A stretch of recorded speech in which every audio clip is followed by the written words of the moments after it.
Glowing forests, floating mountains, creatures that breathe with the land. James Cameron's Avatar doesn't just dazzle the eye, it challenges the soul. Beneath its breathtaking spectacle lies a moral fable about humanity's relationship with nature. Pandora is not just another planet, it's a mirror reflecting our own world, scarred by exploitation, greed, and ecological crisis. The Na'vi live in harmony with their environment, seeing themselves not as owners of Pandora, but as part of its living web. Humans, by contrast, arrive as conquerors armed with machines, driven by profit, blind to balance.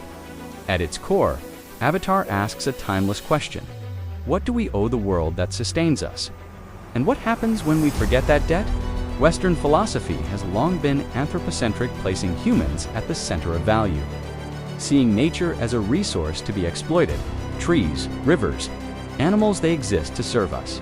But Avatar presents an ecocentric vision, a world where all life forms are interconnected, deserving respect in their own right. Eywa, the guiding force of Pandora, isn't a god demanding worship, it's a living system demanding balance. When the humans strip mine sacred land, they embody anthropocentrism at its worst, treating life as expendable. The Na'vi's resistance is not just cultural, but ethical, a fight for the recognition that nature is not property, it's community.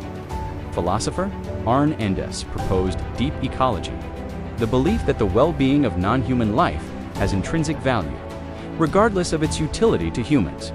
The Na'vi live this truth. They hunt, but only with reverence. They kill, but only with gratitude. They take but only what is needed, and always with respect for Eywa's balance. Contrast this with human invaders, bulldozers tearing through forests, bombs falling on sacred trees. One worldview sustains, the other consumes. Cameron forces us to ask, which vision do we live by here on Earth? Avatar is not just about trees, it's about power. The Resource Development Administration doesn't see Pandora as a world, but a mine. Unobtainium becomes a metaphor for everything humanity has extracted: gold, oil, kalat, the expense of indigenous peoples, and fragile ecosystems. This is environmental injustice. Those who profit most destroy the land, while those who depend on it suffer. Jake Sully's transformation is not only physical, it's moral. He learns that to defend Pandora is to defend the principle that no culture, no corporation, has the right to strip another world bare.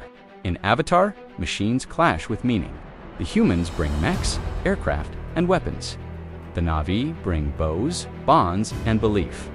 But the battle isn't really about firepower, it's about philosophy. Technology, when divorced from respect for life, becomes a weapon of desecration. The Na'vi's bond with their animals Salois, a sacred acknowledgement of interdependence. Here Cameron delivers his most urgent warning: without connection, technology will only amplify our destruction. Pandora may be fictional, but Earth is our Pandora. Our forests burn, our oceans choke, our skies darken with pollution. Like the humans in Avatar, we are at risk of forgetting that we are not conquerors of nature, we are participants in it. Environmental ethics asks us, can we redefine progress, not as domination, but as harmony? Can we see value in life beyond its profit margin? Can we live not as owners, but as members of a living system? Avatar is more than science fiction, it is prophecy, a warning about what happens when greed blinds us, and a vision of what we could become if respect guides us. The Na'vi remind us that survival is not about domination, it's about balance, that life is not a resource, it's a relationship, and that our greatest duty is not to exploit the world, but to protect it.